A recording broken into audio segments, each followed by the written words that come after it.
अमरावती जिल्ह्यातील चिखलदरा नगरपरिषद निवडणुकीत काँग्रेस पक्षाला घवघवीत यश मिळाले आहे।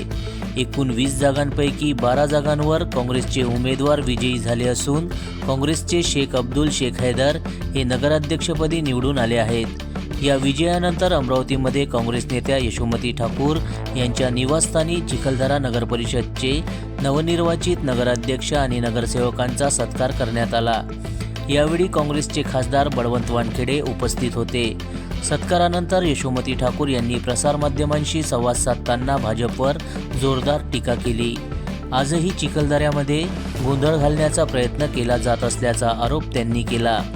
भाजपाने ओढाओढीचे राजकारण थांबवावं, विकासाच्या राजकारणाला साथ द्यावी, तसेच काँग्रेसच्या लोकांना बदनाम करणे बंद करावे, अशी प्रतिक्रिया त्यांनी दिली। चिखलदऱ्यातील जनतेने काँग्रेसला स्पष्ट कौल दिला असून त्या विश्वासाला न्याय देण्याचे काम काँग्रेस करेल असा विश्वास यशोमती ठाकूर यांनी व्यक्त केला। जनसमर्थन न्यूज, अमरावती। चिखलदरा नगर परिषदमध्ये मोठ्या फोडाफोडीचं राजकारण चाललं, मात्र तरी देखील काँग्रेस पक्ष मोठ्या मताधिक्याने या ठिकाणी विजय झाला। काय नेमकी प्रतिक्रिया आहे? हे बघ, मागचं काय झालं काय नाही झालं आम्हाला ह्याच्यावर बोलायचं नाहीये। जो जीता वो सिकंदर, जनतेने आम्हाला सपोर्ट केला, जनतेने आमच्या शब्दावर विश्वास ठेवला, आमच्या लोकांवर विश्वास ठेवला आणि सर्व मंडळी जी निवडून आली, जी नाही निवडून आली ती अगदी थोड्याशा मतांनी पडली। काही लोक 4 मतं, 3 मतं, 2 मतांनी असे पडलेले आहेत। जनतेचा कौल, जनतेचा आशीर्वाद पंजाला आहे, होता आणि पुढेही राहील। एकंदरीत मध्ये काय परिस्थिती असेल?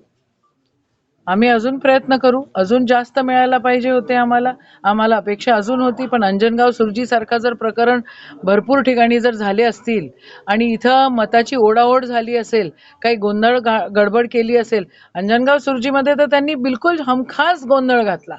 त्यांना गोंधळ खासदारकीमध्ये पण घालायचा होता, पण आम्ही त्या ठिकाणी उपस्थित होतो म्हणून ते नाही घालू शकते। अंजनगावला सुद्धा त्या ठिकाणी त्यांनी गोंधळ पूर्णपणे घातला। काय झालं असतं, एवढं जर भाजपा निवडून आलेली आहे आणि त्यांनी जर रिकाउंटिंग दिलं असतं तर काय झालं असतं? आजही आम्ही सांगतो, आजही त्या ठिकाणी गोंधळ घालण्याचा प्रयत्न चिखलदऱ्यामध्ये होतोय, पण त्यांचे जर बंधू या ठिकाणी आमच्या सोबत आहे तर मग त्यांनी ओढाओढीचं राजकारण थांबवायला पाहिजे आणि विकासाच्या राजकारणाला त्यांनी त्या ठिकाणी साथ दिली पाहिजे। दम असेल तर ती द्या ना, कशासाठी आम्हाला आणि आमच्या लोकांना बदनाम करताय?